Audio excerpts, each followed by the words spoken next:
Hello everyone बच्चों, आज हम पढ़ने वाले हैं एनसीईआरटी और अरिहंत बुक से ज्योग्राफी का भूगोल में चैप्टर 5। ठीक है, खनिज तथा ऊर्जा संसाधन। जैसे कि आपको पता है चैप्टर का नाम क्या है, खनिज तथा ऊर्जा संसाधन। बच्चों, खनिज क्या होते हैं वो हम यहाँ नीचे डेफिनेशन में जानेंगे। ऊर्जा संसाधन क्या होता है ये मैं आपको बता रहा हूँ क्या होता है। मान लो बच्चों, आपके पास बाइक है और आपकी बाइक किससे चलेगी, पेट्रोल से। तो जैसे ही आपने बाइक में पेट्रोल डाला, आप उसे कहीं भी लेके जा सकते हो। तो बाइक को बच्चों क्या मिल गई, ऊर्जा मिल गई। और पेट्रोल के डलने पर वो चली थी, पेट्रोल वहाँ पे क्या हो गया, संसाधन। तो दोनों को मिला क्या बोलेंगे, ऊर्जा संसाधन। जैसे कि मान लो आप खाली पेट हो, तो आपने जैसे ही भोजन खाया तो आपको क्या मिली, ऊर्जा।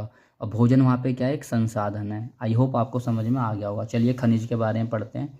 खनिज का अर्थ, खनिज वे पदार्थ होते हैं जो पृथ्वी की परतों यानी धरती के अंदर से प्राकृतिक रूप में प्राप्त होते हैं। धरती के अंदर से जो बच्चों नेचुरली प्राप्त होता है उससे हम क्या बोलते हैं, खनिज बोलते हैं। इन्हें खनन खुदाई करके निकाला जाता है। अब ये बच्चों खनन क्या होता है, सुनेंगे ध्यान से। जब धरती के अंदर से खनिज पदार्थों को खोद कर निकाला जाता है तो इस खोदने की प्रक्रिया को, प्रोसेस को ही हम क्या बोलते हैं, खनन बोलते हैं। दो डेफिनेशन बच्चों और है आपके लिए लेकर आया हूँ मैं। खनिज वे प्राकृतिक पदार्थ हैं जो जमीन के अंदर पाए जाते हैं और मनुष्य के काम में आते हैं।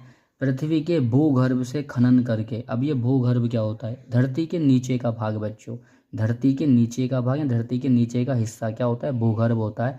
पृथ्वी के भूगर्भ से खनन करके निकाले गए अशुद्ध अयस्क को खनिज कहा जाता है।